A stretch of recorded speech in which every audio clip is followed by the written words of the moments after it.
Bismillahirrahmanirrahim. Assalamualaikum warahmatullahi wabarakatuh.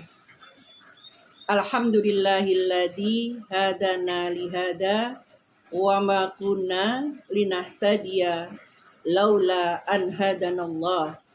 Wassalatu wassalamu ala sayyidina Muhammadin nuril hidayati wa ala alihi wa ashabihi ajma'in, amma ba'.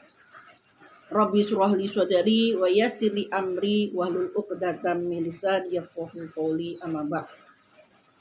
Sahabat Salimah yang dirahmati oleh Allah Subhanahu wa taala, alhamdulillah Allah memberikan kesempatan kepada kita untuk bisa memasuki bulan Ramadan tahun ini, dan alhamdulillah dengan kondisi yang sehat walafiat.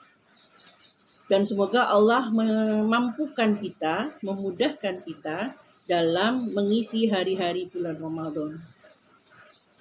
Salawat dan salam semoga senantiasa tercurah kepada qudwah kita, Nabi Agung Muhammad SAW, keluarganya, para sahabat, dan orang-orang yang senantiasa bersama dengan sunnah-sunnah beliau.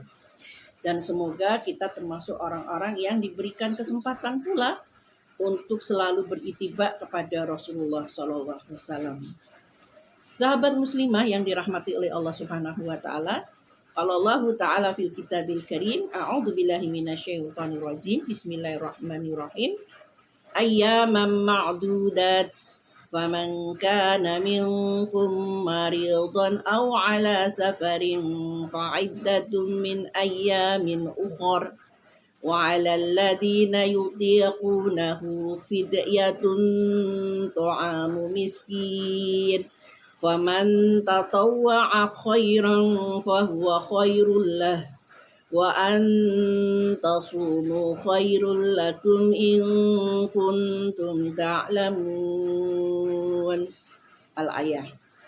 Dalam Quran surat Al-Baqarah ayat 184, Allah menyampaikan, yaitu beberapa hari tertentu, maka barang siapa di antara kamu sakit atau dalam perjalanan, lalu mereka tidak berpuasa, maka wajib dia mengganti sebanyak hari yang dia tinggalkan pada hari-hari yang lain.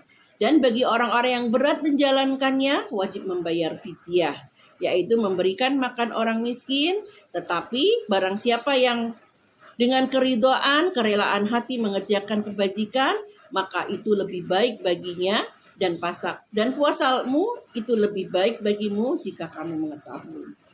Sahabat Salimah yang dirahmati oleh Allah Subhanahu wa taala, dalam Quran surat Al-Baqarah tadi Allah menyampaikan ada beberapa orang yang memang oleh Allah Subhanahu wa taala diperbolehkan untuk tidak berpuasa. Ya.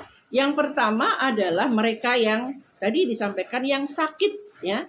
Mereka yang sakit gitu ya, itu diperbolehkan untuk tidak berpuasa, tapi dengan harapan insya Allah sembuh gitu ya, pada hari-hari yang lain ya. Nah, bagi mereka yang sakit, maka dia diharapkan untuk mengqadha puasanya sebanyak hari yang ditinggalkan. Jadi syaratnya adalah mereka yang sakit tapi masih punya harapan sembuh, ya.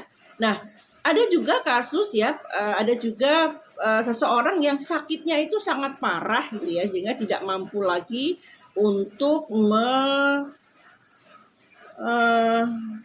mengganti pada hari yang lain karena sakitnya itu gitu. Maka itu pun juga diperbolehkan untuk tidak berpuasa dengan cara tidak mengqadhanya, tetapi dia membayar fidyah. Nah, pada ayat 184 pun Allah menyampaikan siapa lagi yang boleh tidak berpuasa, yaitu mereka yang safar, ya, mereka yang dalam perjalanan, mereka musafir, ya. Itu hukum dasarnya diperbolehkan, tetapi dengan cara mengqadha pada hari yang lain, ya, sebanyak hari yang ditinggalkan. Tetapi di ayat terakhir pada ayat 184 itu Allah juga menyampaikan bahwa ketika puasamu itu lebih baik gitu ya, dan mampu gitu ya, maka diperbolehkan untuk berpuasa. Tetapi ingat sahabat Salimah bahwa hukum dasarnya diperbolehkan untuk tidak berpuasa. Siapa lagi gitu yang boleh tidak berpuasa, yaitu orang yang sudah sepuh gitu ya, orang yang lanjut usia, berat baginya menunaikan puasa karena fisiknya, ya. Itu dalam satu hadis disampaikan dalam Ibnu Abbas, orang tua diperbolehkan tidak berpuasa, tetapi dia harus memberikan makan satu orang miskin setiap hari dan tidak perlu mengkodoknya. Hadis riwayat Daruqutni dan Hakim. Nah, di sini Rasulullah menyampaikan boleh bagi orang-orang yang lanjut usia dan tidak mampu karena fisiknya, itu cukup membayar fidyah. Siapa lagi gitu ya yang boleh meninggalkan puasa pada bulan Ramadan, yaitu ibu hamil dan menyusui yang khawatir akan kesehatan dirinya atau janin atau bayinya.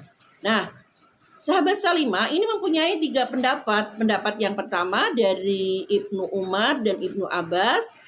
Bagaimana bagi ibu yang menyusui dan yang hamil itu cukup dengan membayar fidyah. Tetapi menurut Imam Abu Hanifah, Abu Ubaid dan Abu Thawr, beliau mengatakan mengkodok itu sebanyak hari yang ditinggalkan. Adapun menurut Imam Syafi'i, beliau mengatakan bahwa yang harus mengkodok dan juga harus fidyah. Ya. Sahabat Salimah yang dirahmati oleh Allah Subhanahu wa taala, jadi kesimpulannya adalah kiai sepuh ya, orang yang lanjut usia yang tidak mampu lagi, kemudian orang yang sakit yang menahun gitu ya. Kemudian orang sakit yang memungkinkan untuk sembuh, kemudian musafir dan orang-orang ibu yang hamil serta menyusui. Dengan konsekuensi tadi yang sudah saya sampaikan.